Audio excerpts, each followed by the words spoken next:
And I think your mindset overtakes sort of natural ability. It takes over. If your mind's in it, you can achieve what you want to achieve. Selection being, you know, and tabbing around these hills, they're not for the faint-hearted. I think that's why the British Army picked these areas, you know, because they are, like I say, look at it today. We've just come down off the fan. It is absolutely horrendous. You can have 4 seasons in one day. Yeah. And I think, you know, mindset and selection, British Army, they all go hand in hand, don't they? Everything starts in the mind. You know, that's why, as part of my program, it's like master your mind, elevate your life, because everything does start with how you think. And all we have is information, right? So if we take that information, filter it in a way that's going to benefit us rather than hinder us, then that's going to make you do, or it's going to elicit the actions that are going to be responsible for better results.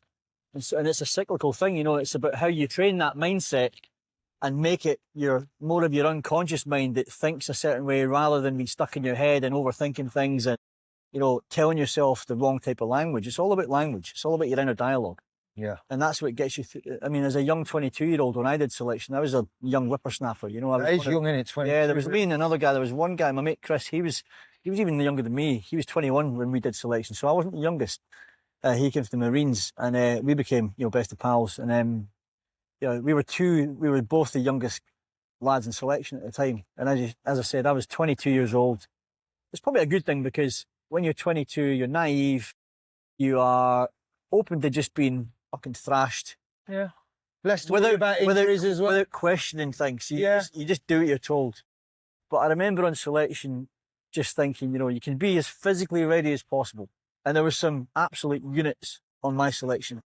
They had that classic thing. The first day you arrive, you size everyone up. You're looking around and you're thinking, most of these guys are more experienced than me. A lot of them most of them are older than me. They're a higher rank. And you have all these things in your mind, talking yourself into this idea that you are less than what's required, you know. And then it doesn't take that long before, you know, the first week, this very fucking path that we're looking at now, that weeds out a lot of people. Like, you could start off with 250 people in a selection course. By the first Friday, which is when you do the fan dance, half of them are gone. Half of them are gone. They lose a lot of people in this very day because it's a 6 Ks an hour pace, so it's a faster pace. It's like 50% faster than the normal pace that you do in the hills in test week. You know, it's a challenge. The fan dance is a really challenging day. Yeah. I up and over, innit? Over I to found the it. side and back. Yeah, we go all the way over and round away to the car park. It's 24 Ks in total. But when I did selection, it was extra difficult for me on that day personally, because when I was going down Roman Road on the first half of the fan dance, I fell and I smashed my head off the floor, and I've got a scar there. So I had like 7 stitches all the way around my eye socket, and yeah, delirious, and almost fucking spat myself out at the time. And I had to do the rest of the first half anyway with an FFD in my eye. Good effort. But the thing is, the good thing about that, and you know, it was one of those situations where it was a bit of a blessing in disguise, because I got through it, passed the fan dance.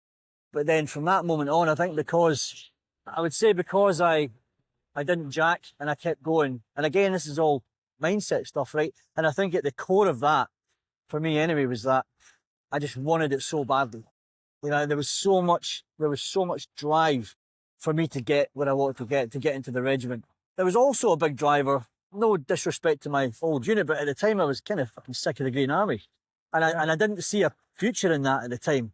I didn't really see that being what I thought it was when I first joined. And I had this grandiose idea of joining the regiment, and I thought, I just cannot not do this. And so I had one element, I had the towards of, I must get there, but I also had the element of, I can't go fucking back there again. So it was a big driver for me, but it worked. And I think the other thing with that was, I remember the DS at the time, when I was going to checkpoints and stuff, they would be like, oh, how's your eye, mate? You know, they would kind of humanise themselves in a way that I could tell there was an element of respect there, even at that level. I thought they obviously respect the fact that I kept on going.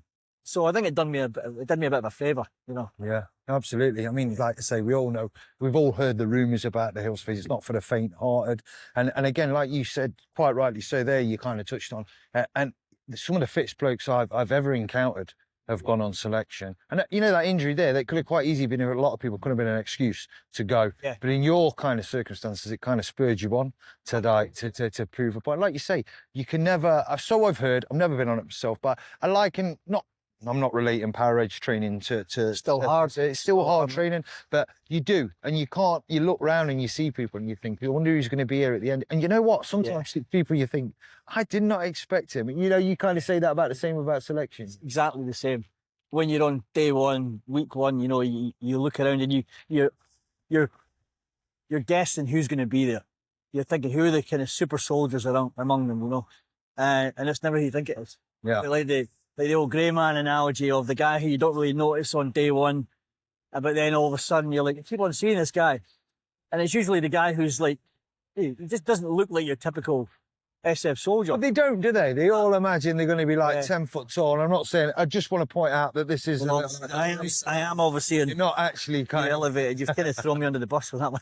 But it is, it's not the kind of people that you'd expect. They're not all massive kind of bodybuilder types. Nah. Funny enough, you was into bodybuilding for quite it was a long time after that. Yeah, but like, it's not that it's kind of wiry. It's like the grey man kind of, the people you least expect, you know? Yeah. And I think the civilian population a lot of the time expect SEF troopers to be like, you know, kind of these larger than life kind of, and it's just not the case, is it? You do get the odd guy that's like that. Yeah, of course. I mean, there is a really diverse range of characters and shapes and sizes and all the rest of it.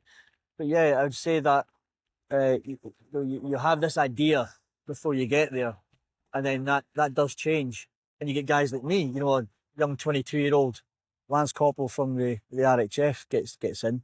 You know, that's not your typical sort of pass mark. In fact, I was actually the first guy to do it from the RHF, who was another rank. The only guy before me was in the 70s. I remember you saying that before. My first commanding officer of the battalion, he was, his name was Jonathan Edwards. Really, really nice guy. His dad was, I found this out a few years ago. I went to a reunion, a B Squadron reunion, because he was B Squadron as well. And I spoke to him. And he was actually, it was really weird how things do full circle, right? So when I first joined the battalion, Jonathan Edwards was he was a CO at the time. Right. And I knew that he was ex-SAS, but I thought that he was the only one ever to have been in the SAS before me. From your unit, yeah. From my unit. And because I was the next one. So I then joined in, I did the January 2000 course. So I was like, I don't know, almost 30 years later, I joined the regiment, and there hadn't been anyone since that. So I was like the trailblazer for people that were to come after that.